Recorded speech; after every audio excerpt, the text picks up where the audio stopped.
Greetings, class. Welcome to another mid-week pick-me-up as we transition to the center of our course, the heart of our course, you could say, um, as we move from the teacher's presence and the idea, the concept of showing yourself, getting to know each other, to the social presence, where the teacher steps back from the scene a little bit and it's time for you to step forward and find some commonalities among your peers, engage in the discussions with your peers, but also in the peer reviews and the peer feedbacks. You have your first peer review of the researching the solution assignment due tonight. You should have two peers to review. So good luck with that. But the social presence, right, where you begin to debate with each other and kind of build a common meaning. And so the AI word of this week is complement.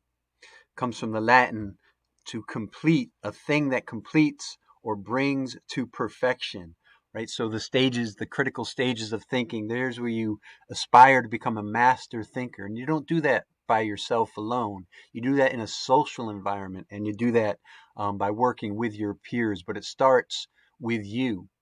So I'd like to share this quote here from Buckminster Fuller, a dead old white guy, who said our survival won't depend on political or economic systems. It's going to depend, on the courage of the individual to speak the truth and to speak it lovingly and not destructively.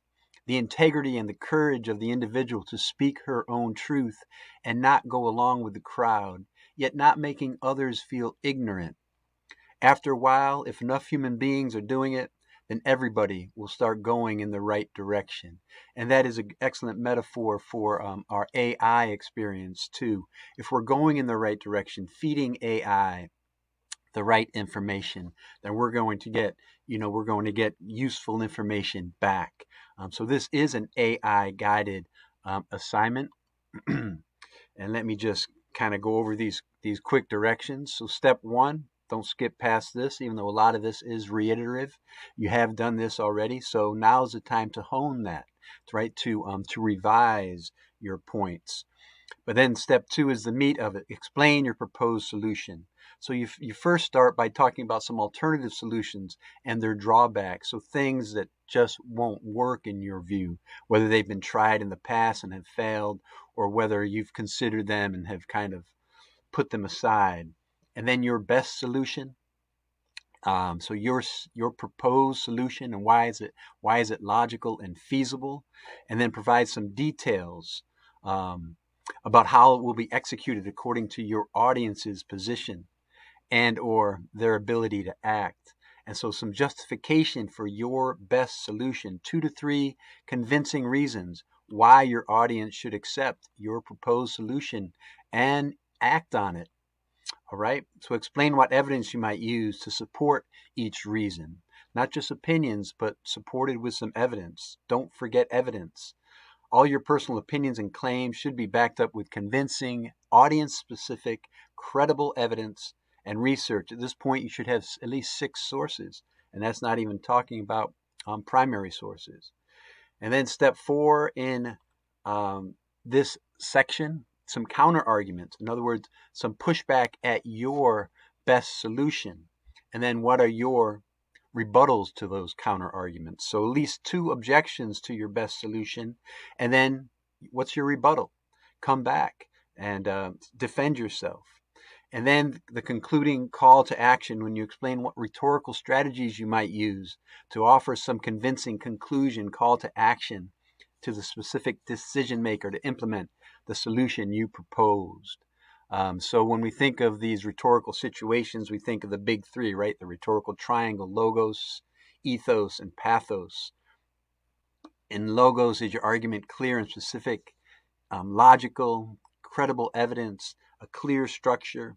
Ethos or credibility, have you shown some personal connection to or belief in the topic? Have you demonstrated the ability to accept and argue multiple viewpoints? Are you using credible sources?